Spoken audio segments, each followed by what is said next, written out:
There are a number of myths and misconceptions around documentation of sexual torture that I think the Istanbul Protocol really well lays out. And I think it's very important when we think about capacity building and training around doing documentation that we think about how we can use the moment, not just to teach a clinician how to walk through the different steps, but also to how to think through some of these myths and misconceptions which may undermine the ability to document evidence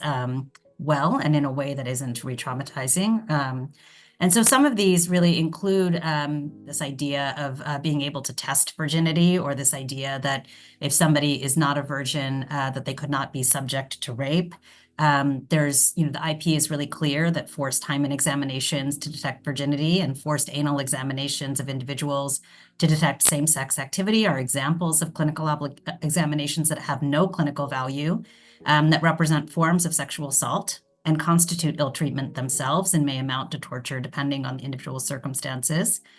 There's also myths and misconceptions that come up around the idea that children can't be trusted or women can't be trusted, that if there's inconsistencies in a story, that it means actually that the rape didn't happen or sexual torture didn't happen, when actually this can be a product of trauma as well. And so this is another area where I think the Istanbul Protocol is quite clear about these areas, these norms that really do undermine documentation, but are very important to be aware of. Beyond that, the Istanbul Protocol also specifically calls out the fact that many clinicians, and I think actually many judges, and I'm a lawyer, so I can critique the legal profession. I think many lawyers, they have this understanding that if there's no physical injuries, that means that no violence happened, no sexual torture happened. And yet, actually, again, as the clinicians on this call could tell you,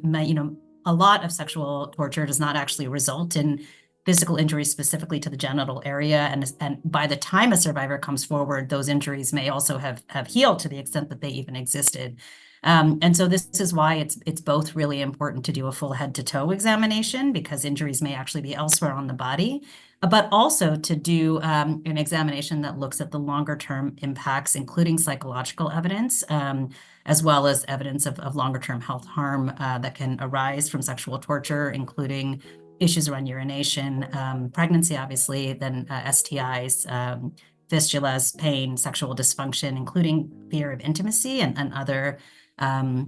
sort of hesitation around engaging in sexual activity or reproduction, the mental health impacts, including depression or self-harm. And then we also see this myth that if an exam has to happen within 72 hours, and it's something actually we hear quite a lot, especially in conflict contexts, where there's a feeling that if the examination hasn't happened within 72 hours, it's not worth doing an examination at all. And I think this, again, goes to that point of we need to actually understand that there is a lot of evidence that can be gathered around understanding if somebody has experienced sexual torture that can be useful and important for corroboration of a testimony, but it is not just that physical evidence. And then the second piece is that there tends to be an over focus on DNA evidence, which, DNA evidence can be important, but actually it is really not the most dispositive or only form of evidence. And actually in conflict contexts or in context of sort of mass atrocities, actually we're not always also legally looking at the DNA evidence as the most important evidence, because we're not trying to link just to a perpetrator. We're actually thinking about the command responsibility, who was actually in charge of that group. And so it's actually things like the insignia on a uniform, the language being spoken by the perpetrator is equally, if not more, actually more important, because the DNA evidence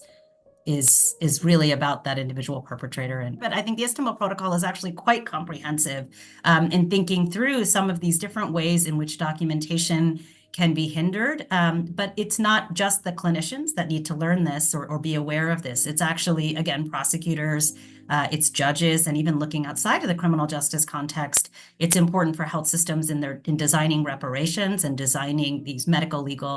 interventions to support survivors to be able to understand the full breadth of harm.